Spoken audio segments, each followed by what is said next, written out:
Madame, Monsieur, bonsoir. Sahaf Tolkoum, merci de nous accompagner pour ce premier numéro durant ce mois de Ramadan. L'événement de Stade 24 est consacré à cette cruelle élimination de l'équipe nationale face au Cameroun. Ça s'est joué en 10 secondes avec des questions qui s'imposent. Quel avenir pour Djamel Belmadi? Est-ce la fin d'une génération dorée? On reviendra sur toutes ces questions, mais également sur la qualification de nos deux clubs au quart de finale de la Champions League africaine. Le déo et débat consacré à cette conférence de presse du président de la Fédération algérienne de football, Charles Abdel Amara, qui a annoncé sa démission. Il s'est rétracté. On tentera de décrypter justement cette décision du président de la Fédération algérienne de football. Et on terminera avec la question du jour. Combien coûte l'élimination pour la Coupe du Monde de football à la Fédération algérienne de football? Vous restez avec nous pendant 52 minutes. On reçoit aujourd'hui Mohamed Mihoubi. Mohamed, bonsoir. Bonsoir, Sahaf Tolkoum. Je rappelle, entraîneur, vous êtes passé par les différentes catégories, vous avez été également l'adjoint de Likens. Merci d'être avec nous, d'avoir répondu à notre invitation. Merci, Sahaf Tolk également. Sahaf Tolk Sid Ahmed, bonsoir. Bonsoir Mamar, bonsoir à notre invité, Sahaf Tolkoum. Sans plus tarder, l'événement de Stade 24.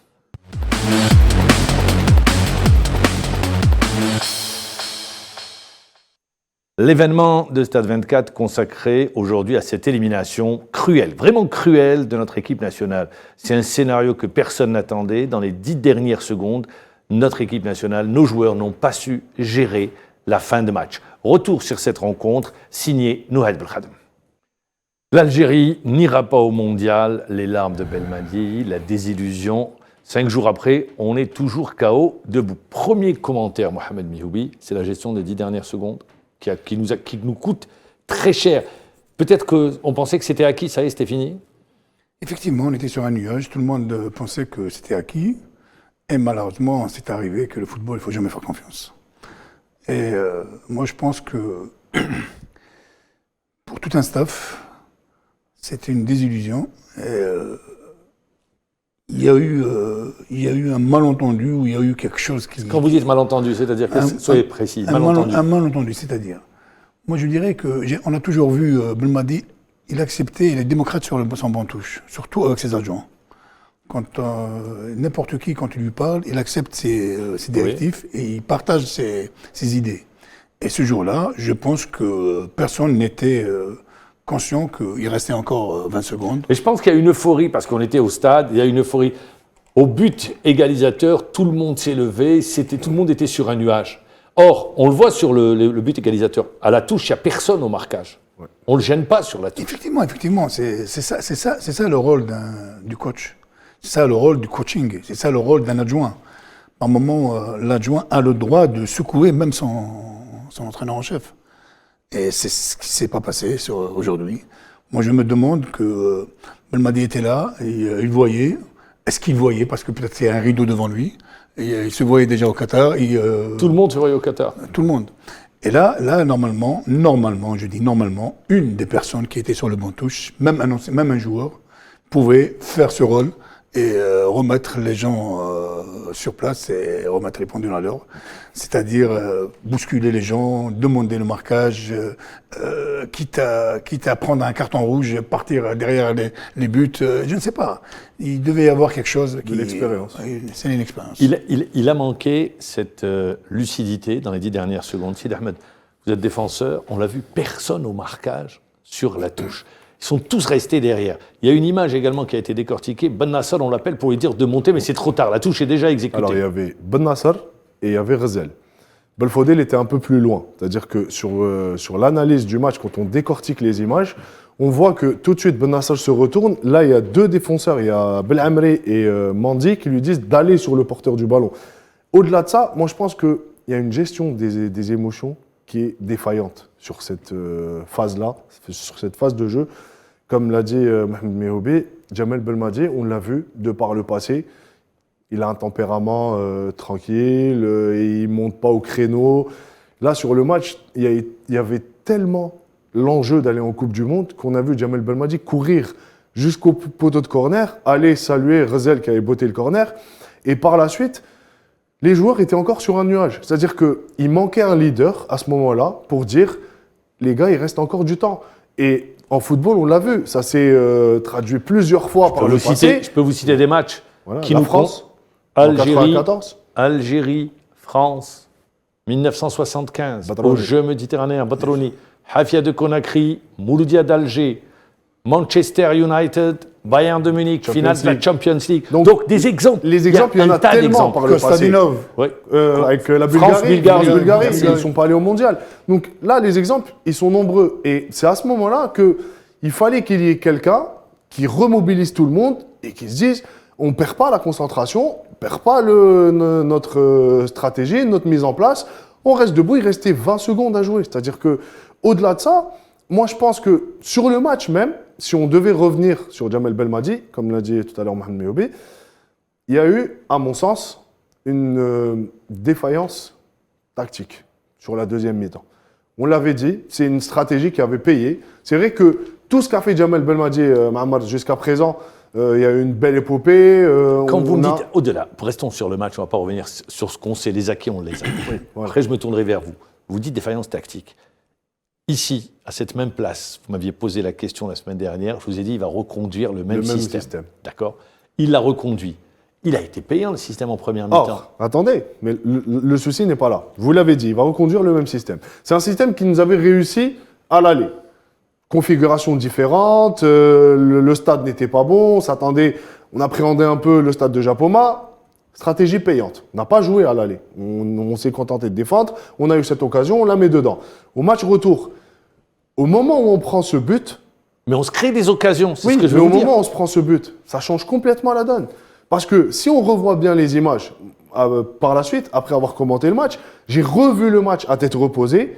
Et franchement, sur les 20 premières minutes, il y a de quoi mener 2-0 avec une défense et un axe central aussi fébrile que celui du Cameroun. Je pense qu'il y Il avait aurait fallu mieux à rajouter faire. un deuxième attaquant pour Je vous. pense. Vous partagez cet avis. Pour vous, il aurait fallu rajouter un deuxième attaquant. Moi, je pense que, surtout déjà, quand on était mené 1-0, il fallait changer pas mal de choses. Par exemple. Un exemple, c'est faire sortir un arrière latéral, renforcer Faire sortir un axial ou un arrière latéral. soit un arrière latéral, soit un axial. Très bien. Et donner du tonus surtout au milieu de terrain. Oui. Au milieu de terrain où on avait besoin de quelqu'un déjà pour la construction du jeu et en même temps pour être en supériorité numérique par rapport aux Camerounais. Parce que les Camerounais, avec un seul attaquant qu'on avait, avec deux autres, qui Mahrez et Blaidi, qui ne revenaient pas trop, avec des instructions qui restaient devant, je pense.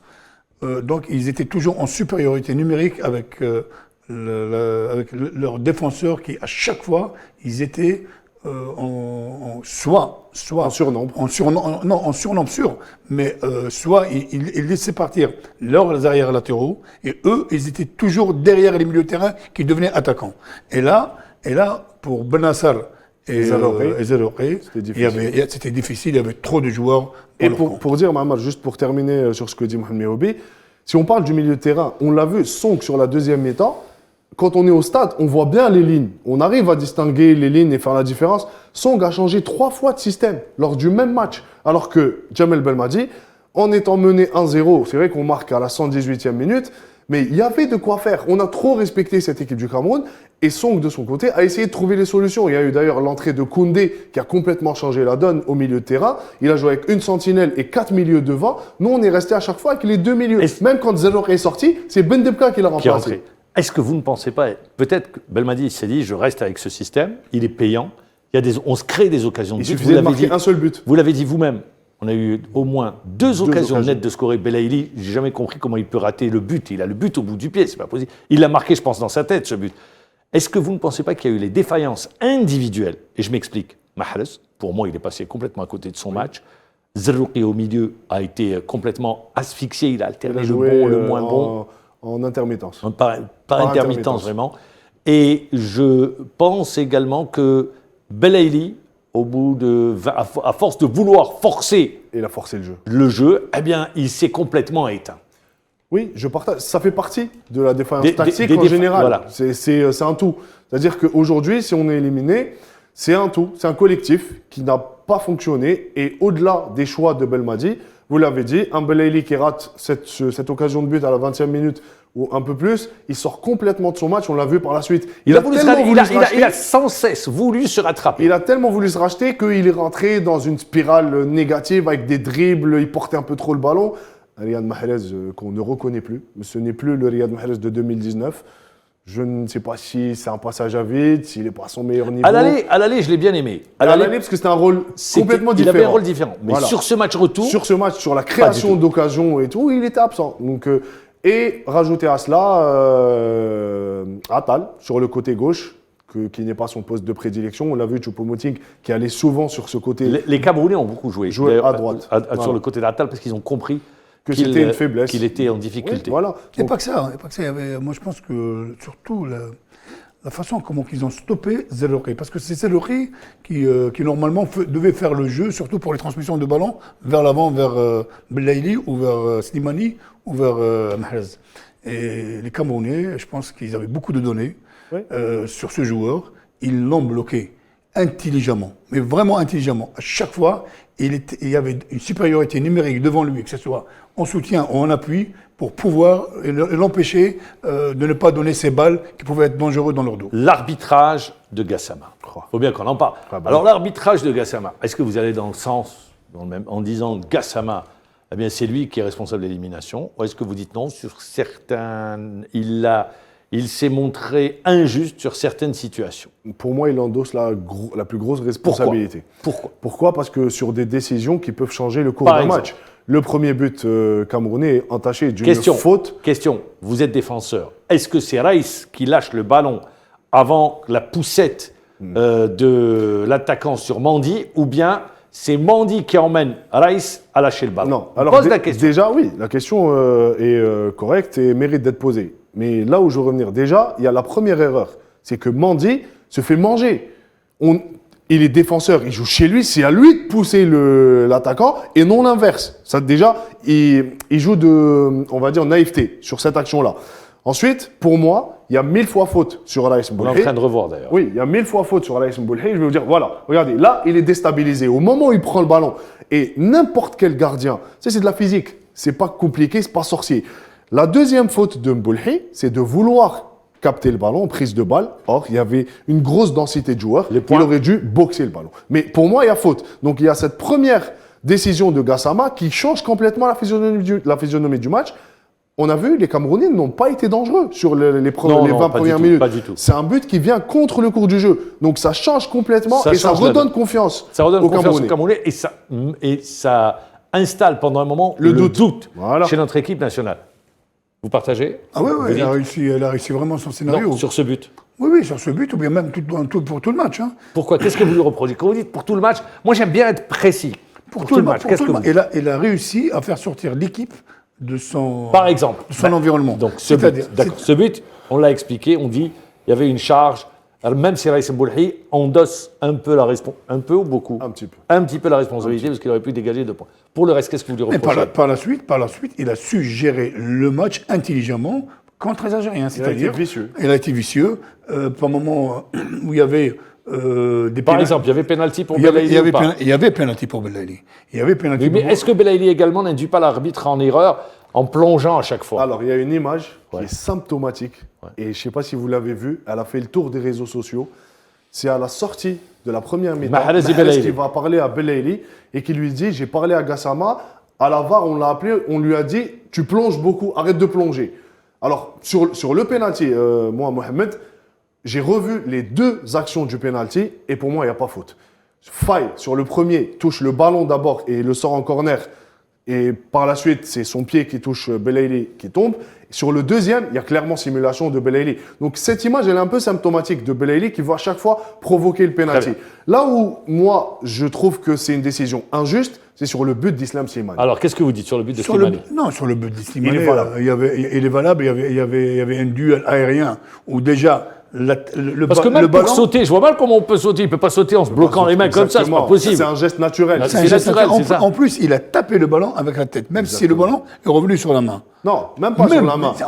On va dire. Et pour ça, je tiens à saluer M. Zekrini qui nous expliquait les nouvelles règles du board. Parce que de cette partie-là à l'épaule, c'est considéré comme étant l'épaule Comme et étant non pas l'épaule. la main. C'est de là jusqu'au poignet que c'est considéré comme étant une main. Alors, pour Islam Slimani, il touche le ballon certes de la tête au début, mais après, c'est l'épaule qui va prolonger le ballon au fond des filets. Donc, pour moi, il y a but, et le but, il est valable. Donc, Mais le ballon, déjà, il a atterri sur la tête. oui, oui. Donc, il n'a pas atterri sur la main. le bras après la tête. ensuite Oui, la oui, tête. j'ai compris. Donc, il n'y a pas de donc, il y a pas- but. il y a pas faute. Il y a but. La seule situation où on peut soit siffler un penalty ou refuser un Non. but, c'est quand on est le dernier joueur sur la ligne. Pour un défenseur, c'est penalty. Pour l'attaquant, C'est main. c'est ses mains. Oui, oui. Donc, il n'y avait pas cette situation d'arbitrage. Et je terminerai également concernant Gassama, peut-être là où il a également énervé les joueurs, c'est Onana qui a beaucoup de oui. métiers. Ah oui. Alors Onana, Ah oui. c'est très simple. Il prenait le ballon, l'arbitre lui tournait le dos, il prenait au moins 20 secondes, 30 Exactement. secondes pour Je pense dégager. que sur tout le Et match, il a carton dû jaune, gagner 3 à 4 minutes. C'est sur tout c'est le à match. ce niveau-là, minimum. et il Ouais. méritait un carton jaune. De toutes les manières, il y a eu l'Algérie a déposé une requête concernant l'arbitrage de Gassama, mais ça ne changera absolument rien. Il risque Parce que juste d'être suspendu. il risque d'être pour le suspendu, mondial. voilà pour le monde. Il n'ira pas au mondial, mais le match ne sera pas rejoué. Et le tirage au sort, ça a été fait. Ça, ces retours sur le match, c'est vrai que ça fait très mal. Je le dis jusqu'à aujourd'hui. Oui. Tous, que ce soit les caméramans qui sont derrière leur caméra, nous, on n'arrive pas à oublier digérer. cette cruelle défaite parce qu'elle est cruelle. Mais dans le même temps, il y a eu les larmes de Belmadi, il y a eu le travail de ce groupe, 3 ans et demi invaincu, une Coupe d'Afrique. Cette qualification devait couronner tout un projet. Peut-être que je pense également, c'est là où la grosse désillusion, où Belmadi, vraiment, on l'a vu pour la première fois, complètement abattu. Ah oui, il m'a dit objectif numéro 1 après la Coupe d'Afrique et la grande réussite en Égypte, c'était de se qualifier au Qatar. Se qualifier au Qatar et d'aller plus loin. Mais c'était plus le loin couronnement possible. de tout un travail. C'était le couronnement de tout un travail et c'était un rêve d'enfant. C'était un rêve d'enfant qui est devenu aujourd'hui sélectionneur. surtout. Surtout pour lui. Pour nous tous. Hein. Et pour Non, nous mais tous. pour lui surtout, spécialement parce qu'il a joué chez lui. Ouais. C'est le pays qu'il a vu commencer en tant qu'entraîneur, c'est là où il vit. Donc il avait cette émotion supplémentaire, particulière, d'aller disputer cette Coupe du Monde chez lui.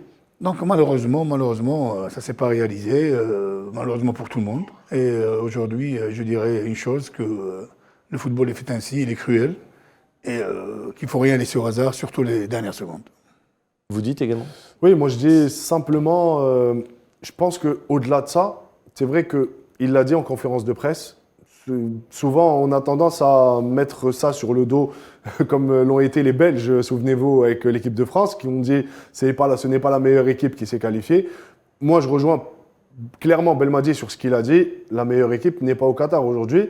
Parce que sur l'ensemble des deux matchs, sur l'ensemble des qualifications, on méritait de passer. Et comme vous l'avez si bien dit, c'est un travail de 3 ans et demi qui part en 10 secondes. 37 enfumé. matchs sans défaite, un titre de Et champion. cette série d'invincibilité nous a fait beaucoup de mal. Bon, trouve. mais elle est là. Oui, mais je ce trouve que je qu'elle dis, nous a ça fait s'est beaucoup joué à de mal. 10 secondes, c'est ce qui fait mal. Ça méritait de couronner. C'était la cerise sur le gâteau. Vous savez, on aurait perdu sur la deuxième action du Cameroun où Mboulhi sort les 2 arrêts exceptionnels. Le premier est à la gardienne de hand, du pied. Ensuite, aller tout de suite au sol pour faire cette parade. Là, on se serait dit, peut-être, ils ont été meilleurs que nous sur ce match-là. Ce qui n'était pas le cas. Voilà. Donc là, c'est vraiment une injustice. Eh bien, maintenant, on arrive à la question. Bien sûr, la question. Quel avenir pour Belmadi? Alors, il ne s'est pas prononcé, il laisse planer le doute. Il dit, je vais prendre un temps de réflexion concernant son avenir en équipe nationale. Mohamed Mehoubi, est-ce que vous pensez que Djamel va continuer ou vous dites, eh bien, avec cette élimination, je pense que dans la gestion de sa carrière, il va choisir un autre projet ou il va aller sur un autre projet? Moi, je pense qu'il va continuer. Alors, donnez-moi les arguments. Moi, je pense qu'il va continuer du moment qu'il croit beaucoup dans cette équipe nationale. Il a déjà commencé un travail pour pouvoir donner une nouvelle âme pour d'autres joueurs. Il a une liste élargie. Il connaît bien le groupe qui devrait être changé. Et donc, il ne va pas laisser tomber C'est ça vos arguments. sa mission. Pour vous, c'est parce qu'il connaît le groupe. Ouais. Très Il connaît le groupe. Il va pas. Et c'est pas quelqu'un qui lâche. C'est pas quelqu'un qui lâche. Qu'est-ce que vous dites? Moi, je pense, alors, au-delà du fait qu'ils connaissent le groupe, que les joueurs soient un peu, aient adhéré à sa philosophie, moi, je pense que c'est un homme de défi. Et je ne dis pas, je pense qu'il va rester, mais je voudrais qu'il reste. Pour la simple et unique À raison... vous ne prononcez pas, vous dites c'est un vœu. Oui, je voudrais qu'il reste. Comme des millions d'Algériens. Moi, je voudrais qu'il reste. Parce que beaucoup ont dit, non, il a échoué après la Coupe d'Afrique, il a encore échoué en Coupe du Monde, il devrait partir. Moi, je dis qu'il faudrait qu'il reste. Moi, je voudrais qu'il reste. Pour la simple et unique raison qu'il y a un autre challenge. Et il arrive très vite. C'est au mois de juin. Voilà. Les qualifications pour la Coupe d'Afrique de 2023, ce sera au mois de juin. Et ça va s'étaler sur tout le mois de juin. C'est-à-dire qu'on va jouer les 6 journées sur le seul mois de juin. Et ce n'est pas le moment de changer. Il y a encore une belle génération. Il y a des joueurs qui vont arriver. Et il y a eu l'obligation de résultat par le passé. C'est pour ça que je dis, cette série d'invincibilité nous a fait beaucoup de mal. Parce que les joueurs et l'entraîneur lui-même allaient chercher ce record d'invincibilité. Et il a oublié quelque peu le travail de fond, le travail tactique, le changement. Il doit essayer certains joueurs qu'il n'a pas essayé. Donc là, je pense que cette série d'invincibilité perdue, la Coupe d'Afrique, on sort au premier tour. La Coupe du Monde, on n'y va pas. Donc là, je pense que ça va être une toute autre philosophie pour Djamel Belmadi. Et il devra relever le défi en Coupe d'Afrique 2023. Quand vous dites dans une équipe nationale, il a une ossature. L'ossature, elle ne bouge pas. Après, c'est à dose homéopathique. Voilà. D'accord. Il a apporté certains changements, mais il a toujours tardé, il a toujours fonctionné comme ça. Moi, la question qui m'intéresse, un entraîneur, Mohamed Mioubi, c'est une énergie qu'il met. C'est 3 ans et demi, ça use entre le Belmadi quand il est arrivé, ou l'équipe nationale, il ne faut pas l'oublier, l'équipe nationale était au fond du trou. Il arrive à tout de suite avoir des résultats, ce qui n'est pas évident, à redonner une âme à cette équipe où les Algériens se sont identifiés. Mais où aller puiser une nouvelle fois cette énergie pour pouvoir repartir pour de nouveaux résultats? Parce qu'il faut la chercher, cette énergie. Vous savez, c'est le discours. La Coupe du Monde, c'est dans 4 ans. Il y a la Coupe d'Afrique, il y a 2 Coupes d'Afrique des Nations. 2023. Voilà, 2023. Est-ce qu'il sera... Bon, voilà, je pose toutes ces questions. Vous savez, quand il y a les moyens qu'on a en équipe nationale, on manque de rien. Et je pense que la première chose à respecter, c'est le discours de l'entraîneur. C'est-à-dire, c'est ce que je dis, je dois le faire et je dois le pratiquer. Et lui, il l'a toujours fait. Quelqu'un qui n'est pas en forme, il ne joue pas. Oui, mais très bien, mais moi je parle de l'énergie. Oui, justement, il va trouver cette énergie au sein même du groupe. En pensant du groupe, en la transmettant aux joueurs. Si les joueurs vont croire à ce qu'il dit, automatiquement l'énergie est là. Non, pour repartir. Justement, pour repartir, très bien. C'est dans le même sens. Il est venu dans un moment où l'équipe était vraiment atteinte. Elle était dans le trou. Donc aujourd'hui, on est arrivé. On a raté quelque chose, beaucoup de choses. C'est la Coupe du Monde. Aujourd'hui, pour redonner cette nouvelle âme, c'est rediscuter, c'est remodeler cette équipe nationale, remettre un sang neuf. Très bien, ça vous me l'avez dit, mais moi je voudrais l'homme, parce que comme il le dit si bien, il l'a dit en conférence de presse, ses enfants ont été touchés par l'élimination, comme tout le monde. Lui, je pense que c'est la première fois que je le vois dans cet état, le connaissant très bien, c'est la première fois que je le vois dans cet état très très affecté. D'ailleurs, c'est des images qui ont touché toute l'Algérie. Le monde de Belmadi effondré complètement. Ouais. C'est un château de cartes qui s'est écroulé. C'est pour ça que je me tourne vers vous. L'énergie, où il va puiser cette énergie? Mais moi, je pense que c'est pour ça qu'il n'a pas voulu se prononcer. Prendre du recul, aller se reposer et réfléchir par la suite à ce qu'il voudrait faire avec cette équipe. Parce que moi, je pense que vraiment, réellement, il y a encore le potentiel chez ces joueurs et il y a de quoi faire avec cette équipe nationale. C'est vrai que c'est un gros échec. Là où il est fortement attaché à l'équipe nationale. Oui. Il est vraiment attaché. Hein. C'est un amour qu'il porte à l'équipe nationale. Oui, mais c'est un passionné, on le sent. Il le transmet. D'ailleurs, lui-même le transmet à ses joueurs. Ce n'est pas également l'aspect financier. Je le dis pourquoi? Parce qu'il avait des propositions beaucoup plus importantes. Intéressantes, plus alléchantes, et il a choisi l'Algérie. Il a choisi de rester en équipe nationale. Et je le dis, pour en avoir discuté longuement avec, des propositions... Au-delà de l'aspect financier, je pense que c'est plus... Quasiment le double ou le triple de ce qu'il touche en équipe nationale. D'ailleurs, ce qu'il percevait au Qatar... Donc l'aspect financier n'est pas déterminant. Non, mais c'est plus le challenge sportif. C'est de se relever après un échec. Et moi, je pense que comme Djamel est compétiteur, on le connaît. En tant que joueur, on l'a connu. Mais 2 échecs de suite, ça fait mal. Ça fait très mal. Ça fait mal. C'est pour ça que je dis, il prend le recul nécessaire, il va réfléchir. Mais je pense qu'il va dire oui et il va continuer au sein de cette équipe nationale. Très bien. Vous les deux, vous pensez qu'il va continuer. Oui. Donc on attendra les tout prochains jours. On souhaite. Mais c'est également la fin d'une génération. Là, vous touchez vous touchez le moyen essentiel. Quels sont les joueurs qu'on risque de ne plus retrouver? savez, dans le football, ils l'ont prouvé. On peut jouer jusqu'à 38 ans, 39 ans. On peut aller jusqu'à 40 ans. Oui, mais malheureusement, c'est pas le cas chez nous. C'est pas le cas chez nous du moment que certains bons joueurs qui sont en équipe... Belmadi dit, pour faire très court, Belmadi dit, je ne regarde pas l'âge. L'exemple le plus édifiant, c'est Guedioura. L'essentiel, c'est qu'il soit compétitif. Et c'est Moi, plus je âgé. vous dis, quels sont pour vous les joueurs en fin de cycle? En fin de cycle, il y a pas mal de joueurs qui dépassent l'âge à partir de 30 ans. Déjà, il y a Adlan. Adlan, 37 ans. Ouais, 37 C'est ans. fini. Mais à une seule condition, qu'ils jouent dans leur club, qu'ils soient compétitifs. Si un joueur est compétitif dans son club, il s'entraîne quotidiennement, surtout au haut niveau, il peut toujours représenter... Vous me donnez pas de nom. Par contre, vous me donnez pas de nom. Je peux pas donner de nom. Du moment que... Moi, je vous donne Adlan, par exemple. Non, mais Adlan, là, il joue en 2-3. Et je pense qu'il va quitter la scène du football, surtout en équipe nationale. Mais les joueurs qui ont, par exemple, Qui ont la un trentaine. Mendy, ils doivent changer, Mendy, ils doivent Slimani. changer leur destination. Ils doivent changer leur destination où ils peuvent. Pourquoi Mendy, il est à Villarreal. Il a Villarreal, Slimani, il est au Sporting. Il a Villarreal, mais il n'est pas titulaire. Il joue pas. Donc ils doivent trouver des clubs où ils peuvent être Avoir du titulaires temps de jeu. et avoir du temps de jeu.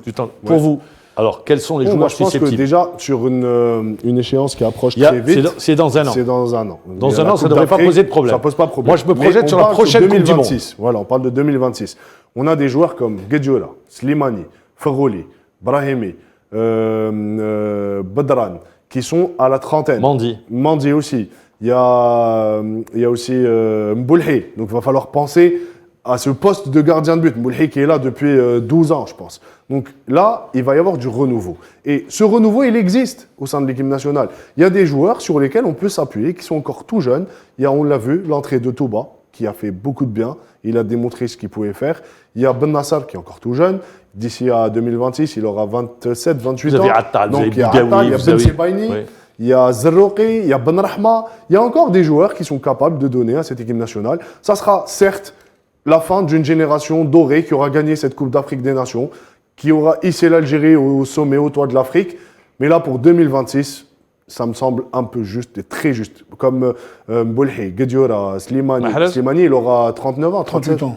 39 ans. Donc ça va être compliqué. Je pense que pour Belhamri, les il aura attaques, pour les 30. défenseurs, ça pose moins de problèmes.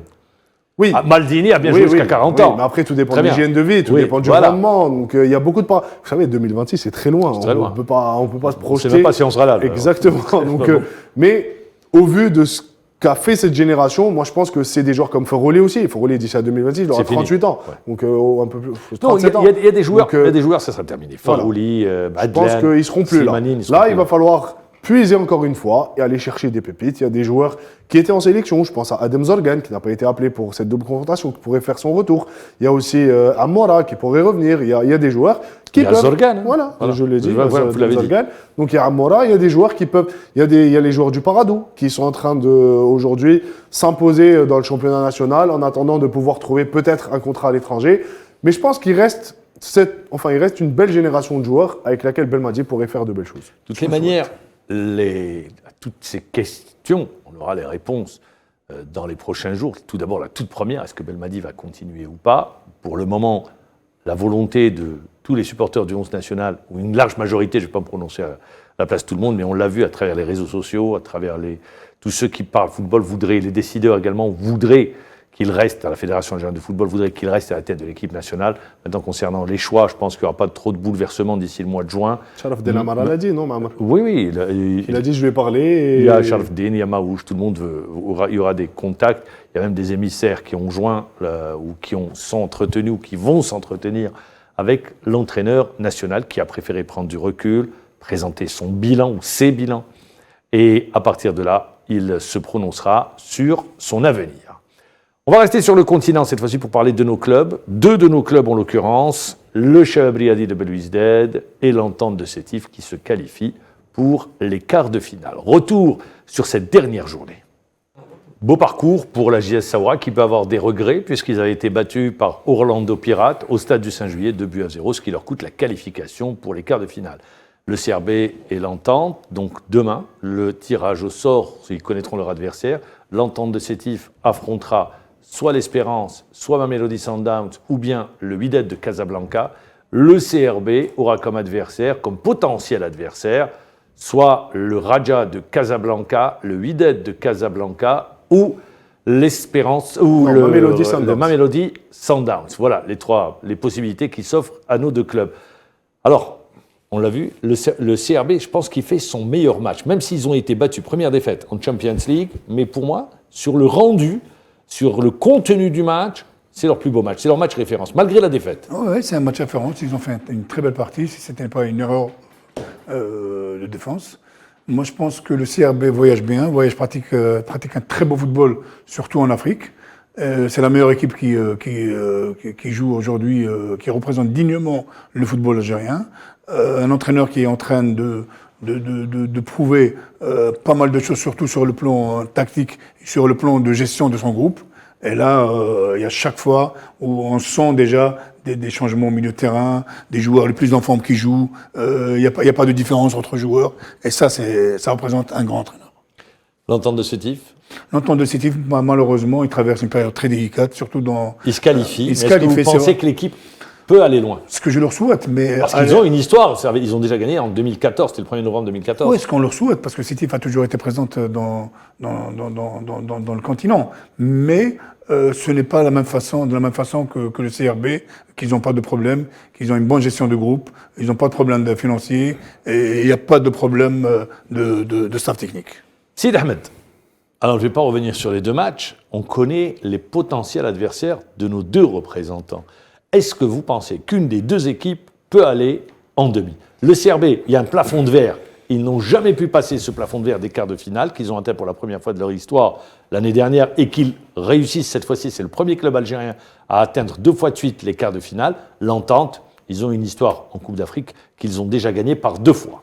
Alors, déjà, je pense que c'est vrai que les deux équipes perdent leur dernier match, mais comme vous l'avez dit, sur le jeu, l'Entente de Sétif ne laisse pas présager quelque chose de bon sur le prochain tour. C'est la 3e défaite consécutive de l'Entente de Sétif, toutes compétitions confondues. C'est-à-dire qu'ils sont sur une dynamique vraiment et une courbe descendante. Donc là, je pense que le CRB, en revanche, malgré la défaite, a montré de belles choses dans le jeu. Il y a un effectif qui est là. Je vais vous poser la question différemment. Pour le CRB, par exemple, l'adversaire à éviter. Ou est-ce qu'on peut éviter? Il n'y a pas d'adversaire à éviter voilà. sur ce tour-là, en quart de finale de la Champions League. Il n'y a que les meilleurs qui sont là. Donc, c'est-à-dire, soit vous avez le potentiel, exactement, soit vous on l'avait l'avez dit. pas. Donc, c'est les trois équipes ont déjà remporté cette coupe. Donc là, c'est de gros d'Afrique, c'est de gros calibre. Et il va falloir hisser son niveau de jeu. Si on veut passer en demi-finale, il va falloir se mettre au niveau de ces équipes-là. Le CRB l'a eu fait l'année dernière. Ça s'est joué à rien. Ça s'est joué à rien du tout, c'était au tir au but. Donc là, je pense que le CRB a le potentiel expérience nécessaire pour espérer aujourd'hui rivaliser avec... Parce que sur ce qu'on voit sur le dernier match, même si c'est vrai, l'Espérance est un cran au-dessus, il y a eu une sorte de gestion sur la deuxième mi-temps. Non, c'est vrai, on le sent, la différence de niveau y est. Mais on peut remplacer ça par de la volonté. Comme l'a dit Mohamed Mehobé, Paqueta est en train de faire du bon travail, parce qu'on le voit, même s'il y a des joueurs qui sortent, il y en a d'autres qui les remplacent.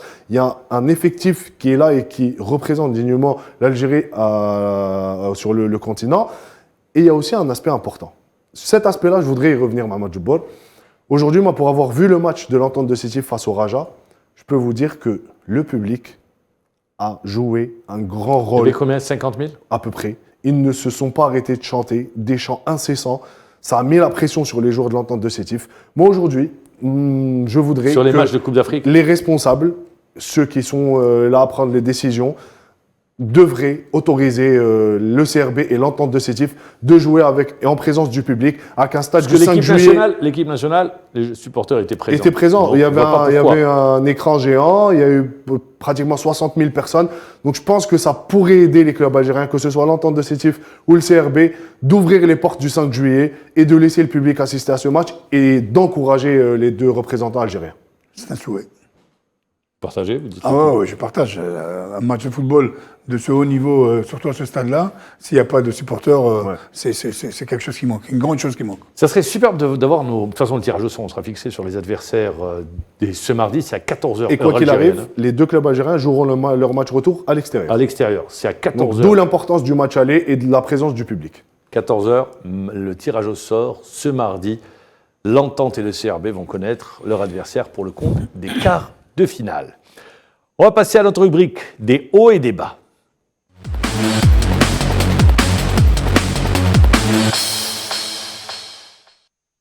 Des hauts et des bas avec la conférence de presse animée par le président de la Fédération algérienne de football, M. Sharafdine Amara, au lendemain de l'élimination de l'Algérie. On vous propose d'écouter juste le moment où il annonce sa démission, un extrait au moment où il annonce sa démission du poste de président. À partir de maintenant, qu'il y ait une mutation, ne serait-ce que dans nos comportements, qu'il y ait une mutation dans notre culture, dans notre approche des relations entre l'équipe nationale et la société, entre l'équipe nationale et tout ce qui reste. Aujourd'hui, moi, je prends l'acte de me retirer parce que j'estime que, quel que soit le résultat de l'équipe nationale, il devrait être détaché d'un enjeu de sécurité nationale, d'un enjeu où l'équipe nationale quitte l'équipe nationale, est-ce que tu vas ou est-ce que c'est normal ça?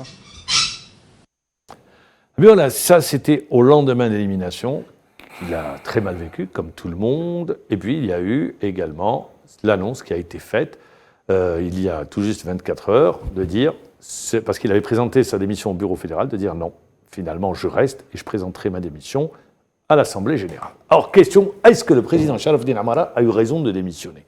Pose la question. Mohamed Mehoubi.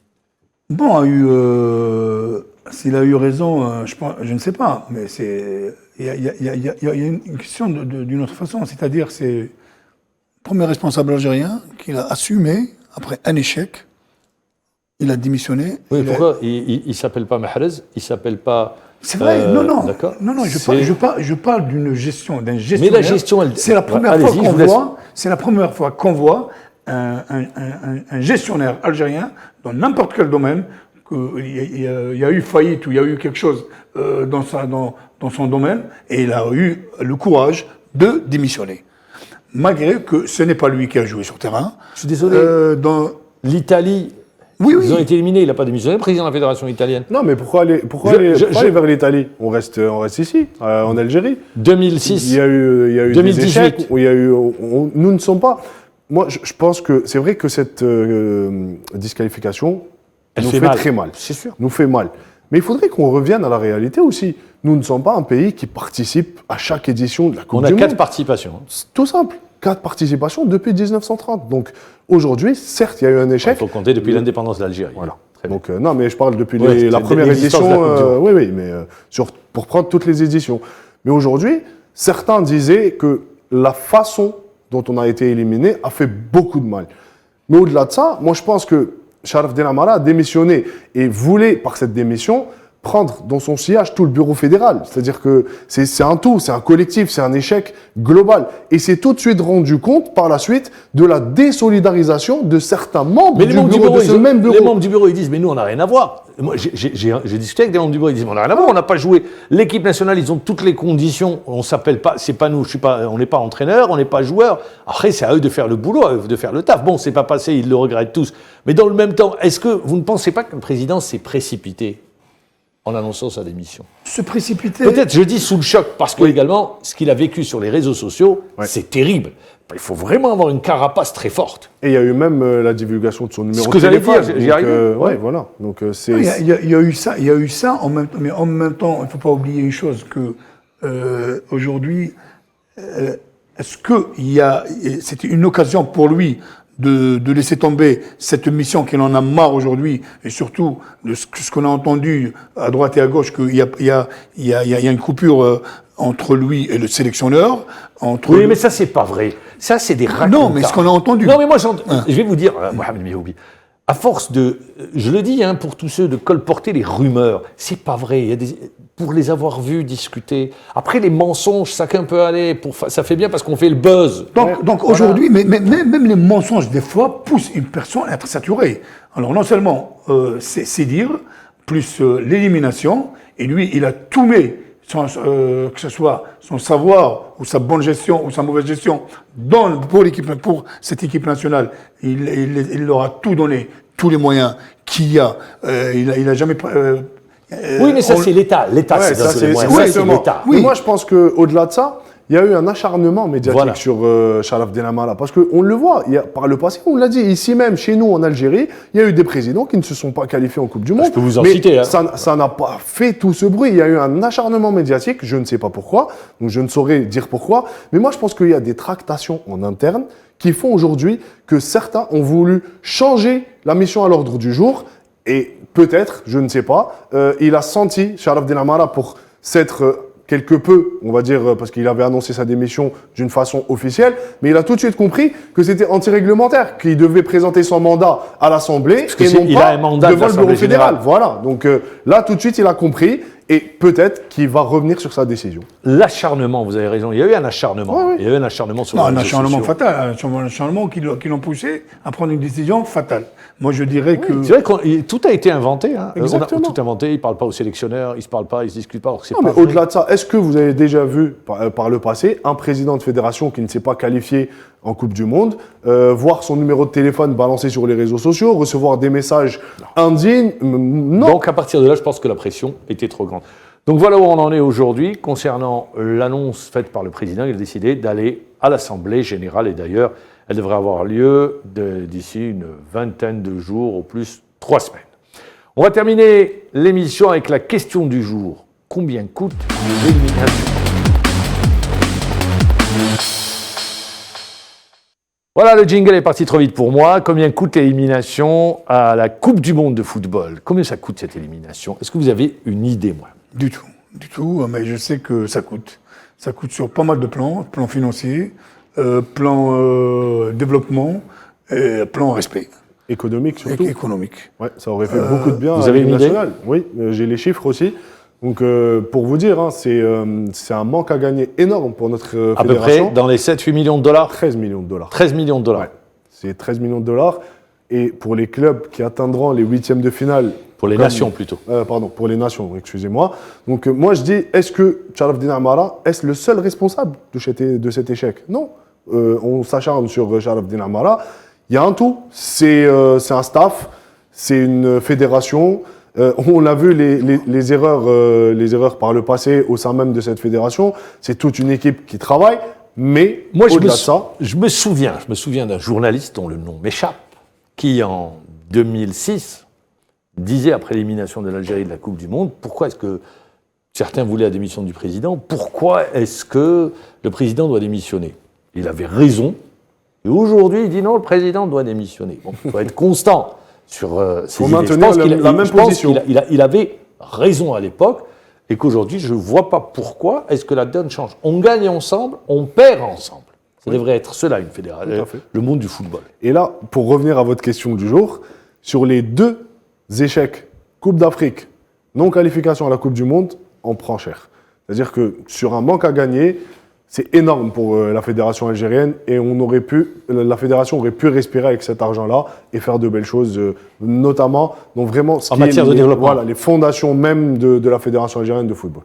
Alors également en termes de notoriété, d'exposition, vous l'avez dit tout à l'heure, également, on perd beaucoup en termes d'image. On perd beaucoup. Parce que ça fait 2 Coupes du Monde, 2018 et celle-là. On ne va pas sur 2 Coupes du Monde de suite. Déjà, on sort en Coupe d'Afrique, on perd, on se qualifie. Généralement, pas en on se Coupe du Monde. qualifie à 2 Coupes du Monde et on n'est plus présent après assez longtemps. Ouais. Ah, ouais, on est présent assez longtemps. Puisqu'on a fait 82-86, il a fallu attendre 2010 pour revenir. 2014. J'espère. Et 2014. J'espère qu'on ne va pas attendre aussi longtemps. Non, aujourd'hui, on a compris la leçon, je pense. Je Ah, pense vous savez, dans non, 4 je ans- pense qu'on a compris la leçon dans le sens où même nos joueurs évoluent dans des grands championnats, dans des grands clubs, et il y a toujours espoir qu'on peut pas facilement, mais on peut reprendre cet esprit, remodeler cette équipe et redonner de l'âme à cette équipe. Et il y a aussi un autre aspect. J'allais arriver. Pardon. Il y a un autre aspect sur lequel je voudrais revenir. Il y a eu une analyse qui a été faite juste après les qualifications et le tirage au sort de la Coupe du Monde, des groupes de la Coupe du Monde.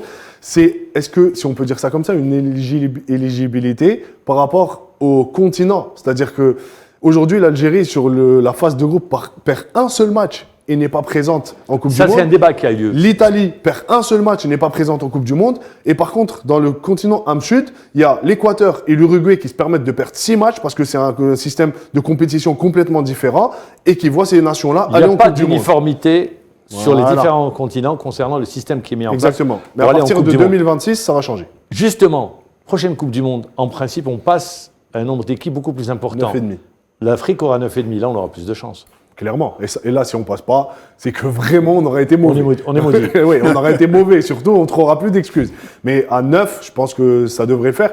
Et moi, je me pose la question aussi. Parce que c'est injuste, ce que vous venez de dire. C'est injuste, par exemple, pour l'Égypte également, Oui. finaliste de la dernière édition. Pour la Côte d'Ivoire. C'est injuste pour la Côte d'Ivoire. Rappelez-vous ce que disait le gardien de but français, Hugo Lloris, pour avoir affronté la Côte d'Ivoire en match amical. Il disait, c'est une super belle équipe. Comment cette équipe n'est pas qualifiée en Coupe du Monde? Donc, et là, il remettait en question un peu les conditions de qualification dans ce même continent, voilà, en Afrique. Contrairement à l'Am Sud et à l'Asie-Océanie. Effectivement. Aujourd'hui, bon, je dirais que le Cameroun, Non, mais le Cameroun, il ne faut pas. Attends, Pas le le Cameroun, c'est 5 Coupes d'Afrique des Nations. C'est 4 autant Coupes du Monde, je pense. non, un peu plus. Participation en Coupe du Cinq Monde. Coupes 5 du Monde. participations en Coupe Et c'est du la Monde. 6e. C'est la 6e, donc il y a des traditions au Cameroun. Hein. C'est également une grande justement, c'est équipe. ce que j'allais dire. Que la tradition au Cameroun, c'est d'aller plus en Coupe du Monde que de gagner une Coupe d'Afrique. Mais je pense qu'une équipe telle que la Côte d'Ivoire, telle que l'Algérie, telle que l'Égypte aussi a cette notion de jouer plus la Coupe d'Afrique que d'aller. Bon, mais en Coupe du l'Égypte, Monde. ils n'ont fait que deux Coupes du Monde. Ça reste très peu. Donc pour des nations pareilles, moi je pense avec 9, on aura plus de chances de trouver toutes les meilleures équipes. Et le continent sera mieux représenté. Les meilleures nations qui représentent l'Afrique. Merci, Mohamed Mehoubi, d'avoir Merci été à avec vous. nous. Merci, Sid Ahmed Khadis. Mohamed Allah yarhamou. Merci, Sid Ahmed Khadis. Merci de nous avoir suivis. Saha Sahurkoum. Et on vous donne rendez-vous lundi prochain à la même heure. Au revoir, bonne soirée.